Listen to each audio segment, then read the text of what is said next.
Olá, turma, tudo bem?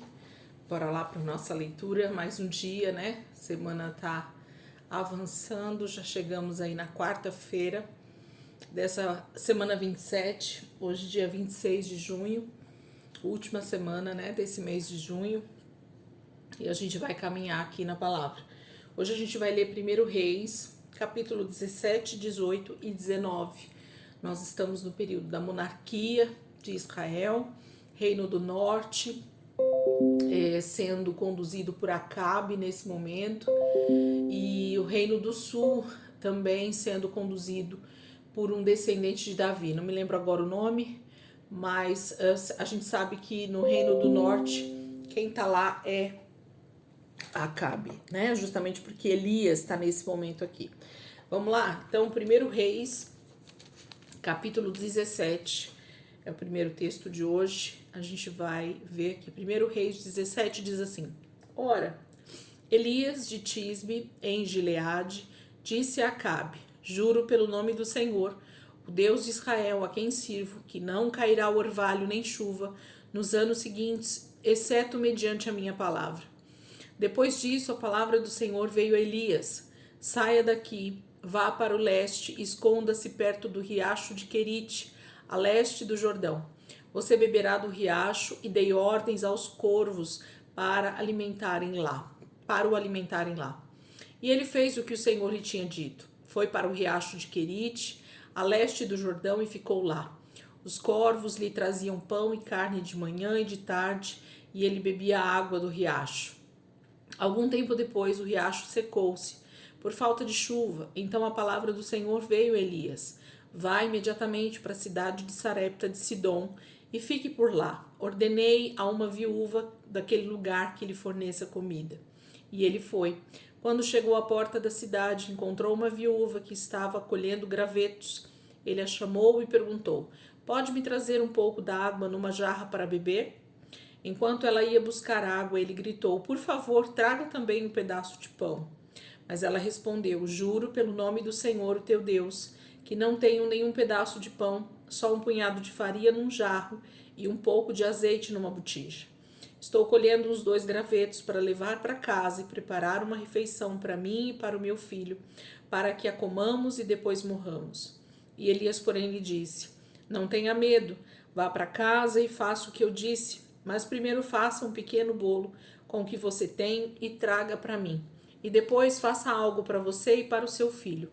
Pois assim diz o Senhor, o Deus de Israel: a farinha na vasilha não se acabará, e o azeite na botija não se secará, até o dia em que o Senhor fizer chover sobre a terra. Ela foi e fez conforme Elias lhe dissera. E aconteceu que a comida durou muito tempo para Elias e para a mulher e sua família, pois a farinha na vasilha não se acabou e o azeite na botija não se secou, conforme a palavra do Senhor proferida por Elias. Algum tempo depois, o filho da mulher, dona da casa, ficou doente, foi piorando e finalmente parou de respirar. E a mulher reclamou a Elias: Que foi o que eu te fiz, ó homem de Deus? Vieste para lembrar-me do meu pecado e matar o meu filho?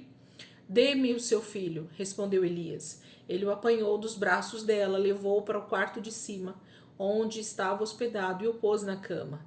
Então clamou ao Senhor: Ó Senhor meu Deus, trouxeste também desgraça sobre esta viúva com quem estou hospedado, fazendo morrer o seu filho? Então ele se deitou sobre o menino 3 vezes e clamou ao Senhor: Ó Senhor meu Deus, faze voltar a vida a este menino. O Senhor ouviu o clamor de Elias e a vida voltou ao menino e ele viveu.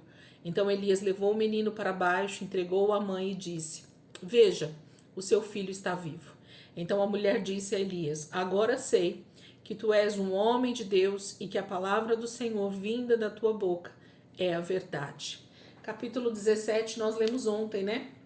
Dentro lá do texto de 2 Crônicas 17 também. É o mesmo texto, essa passagem de Elias aparecendo no contexto aqui de Israel, do Reino do Norte, onde Acabe é o rei nesse momento, trouxe muita idolatria, muita mistura, né, para o Reino do Norte, onde o Senhor se irou contra Acabe Então levanta esse profeta para falar com ele nesse momento da história, e então por isso que Elias aparece nesse contexto. E a gente tem esse episódio de Elias sendo então conduzido para o riacho de Querite, sendo provisionado pelo próprio Senhor, né, sendo alimentado pelo próprio Senhor. Depois o riacho seca, ele vai para Sarepta, enviado também pelo Senhor, e essa viúva, ela tem também a sua provisão vinda da parte do Senhor, tanto para ela quanto para Elias. Deus faz muitos milagres, né, através de Elias nesse momento da história de Israel, usando esse profeta tanto para confrontar o seu tempo, quanto para fazer também muitos prodígios e maravilhas da parte do Senhor. Capítulo 18. Depois de um longo tempo, no terceiro ano da seca, a palavra do Senhor veio a Elias: vá apresentar-se a Acabe, pois enviarei chuva sobre a terra. E Elias foi. Como a fome era grande em Samaria, Acabe convocou Obadias, o responsável por seu palácio, homem que temia muito o Senhor. Jezabel estava exterminando os profetas do Senhor. Por isso Obadias reuniu 100 profetas e os escondeu em 2 cavernas, 50 em cada uma. E lhes forneceu comida e água. Certa vez Acabe disse a Obadias: vamos a todas as fontes e vales do país. Talvez consigamos achar um pouco de capim para manter vivos os cavalos e as mulas, e assim não será preciso matar nenhum animal. Para isso dividiram o território que iam percorrer. Acabe foi numa direção e Obadias noutra. Quando Obadias estava a caminho, Elias o encontrou. Obadias o reconheceu, inclinou-se até o chão e perguntou: és tu mesmo, meu senhor Elias? Sou, respondeu Elias. Vá dizer ao seu senhor: Elias está aqui. O que eu fiz de errado? Perguntou Obadias, para que entregues o teu servo Acabe para ser morto? Juro pelo nome do Senhor, o teu Deus, que não há uma só nação ou reino aonde o rei meu senhor não enviou alguém para procurar por ti.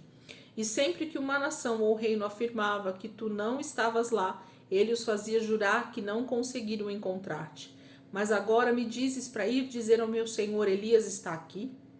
Não sei para onde o Espírito do Senhor poderá levar-te quando eu te deixar.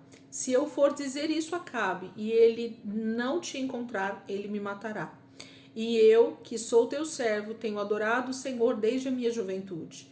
Por acaso não ouviste, meu Senhor, o que fiz enquanto Jezabel estava matando os profetas do Senhor?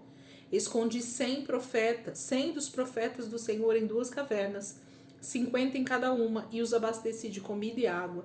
E agora me dizes que vá dizer ao meu senhor: Elias está aqui? Ele vai me matar. E disse Elias: juro pelo nome do Senhor dos exércitos, a quem eu sirvo, que hoje eu me apresentarei a Acabe. Então Obadias dirigiu-se a Acabe, passou-lhe a informação, e Acabe foi ao encontro de Elias. Quando viu Elias, disse-lhe: é você mesmo, perturbador de Israel? Não tenho perturbado Israel, Elias respondeu, mas você e a família do seu pai têm. Vocês abandonaram os mandamentos do Senhor e seguiram aos Balaíns. Agora convoque todo o povo de Israel para encontrar-se comigo no Monte Carmelo, e traga os 450 profetas de Baal e os 400 profetas de Aserá, que comem à mesa de Jezabel. Acabe convocou então todo Israel e reuniu os profetas no Monte Carmelo. Elias dirigiu-se ao povo e disse: até quando vocês vão oscilar para um lado e para o outro? Se o Senhor é Deus, sigam-no, mas se Baal é Deus, sigam-no. E o povo, porém, nada respondeu. Disse então Elias: eu sou o único que restou dos profetas do Senhor, mas Baal tem 450 profetas. Tragam 2 novilhos, escolham eles um, cortem-no em pedaços e o ponham sobre a lenha, mas não acendam o fogo. Eu prepararei o outro novilho e o colocarei sobre a lenha, e também não acenderei fogo nela. Então vocês invocarão o nome do seu Deus, e eu invocarei o nome do Senhor. O Deus que responder por meio do fogo, esse é Deus. Então todo o povo disse: o que você disse é bom. Elias disse aos profetas de Baal: escolham um dos novilhos e preparem-no primeiro, visto que vocês são tantos. Clamem pelo nome do seu Deus, mas não acendam o fogo. Então pegaram o novilho que lhes foi dado e o prepararam. E clamaram pelo nome de Baal desde a manhã até o meio-dia. Ó Baal, responde-nos. E gritavam e dançavam em volta do altar que haviam feito, mas não houve nenhuma resposta. Ninguém respondeu. Ao meio-dia, Elias começou a zombar deles. Gritem mais alto, dizia, já que ele é um Deus, quem sabe está meditando, ou ocupado, ou viajando. Talvez esteja dormindo e precise ser despertado. Então passaram a gritar ainda mais alto e a ferir-se com espadas e lanças, de acordo com o costume deles, até sangrarem. Passou o meio-dia e eles continuaram profetizando em transe até a hora do sacrifício da tarde. Mas não houve resposta alguma, ninguém respondeu, ninguém deu atenção. Então Elias disse a todo o povo: aproximem-se de mim. O povo aproximou-se e Elias reparou o altar do Senhor que estava em ruínas. Depois apanhou 12 pedras, uma para cada tribo dos descendentes de Jacó, a quem a palavra do Senhor tinha sido dirigida, dizendo-lhe: seu nome será Israel. Com as pedras construiu um altar em honra ao nome do Senhor e cavou ao redor do altar uma valeta, na qual poderiam ser semeadas 2 medidas de semente. Depois arrumou a lenha, cortou o novilho em pedaços e o pôs sobre a lenha. Então lhes disse: encham de água 4 jarras grandes e derramem-na sobre o holocausto e sobre a lenha. Façam-no novamente, disse eles, e o fizeram de novo. Façam-no pela 3ª vez, ordenou, e eles o fizeram pela 3ª vez. A água escorria do altar, chegando a encher a valeta. À hora do sacrifício, o profeta Elias colocou-se à frente do altar e orou: ó Senhor, Deus de Abraão, de Isaque e de Israel, que hoje fique conhecido que tu és Deus em Israel e que sou teu servo e que fiz todas estas coisas por ordem tua. Responde-me, ó Senhor, responde-me, para que este povo saiba que tu, ó Senhor, és Deus e que fazes o coração deles voltar para ti. Então o fogo do Senhor caiu e queimou completamente o holocausto, a lenha, as pedras e o chão, e também secou totalmente a água na valeta. Quando o povo viu isso, todos caíram prostrados e gritaram: o Senhor é Deus, o Senhor é Deus.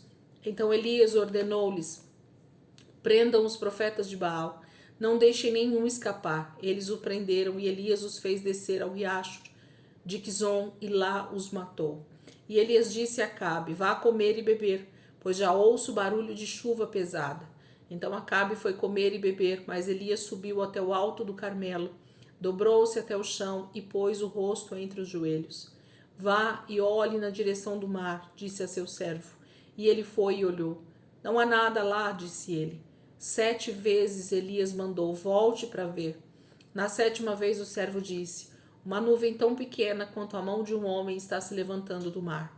Então Elias disse: vá dizer a Acabe: prepare o seu carro e desça antes que a chuva o impeça. Enquanto isso, nuvens escuras apareceram no céu.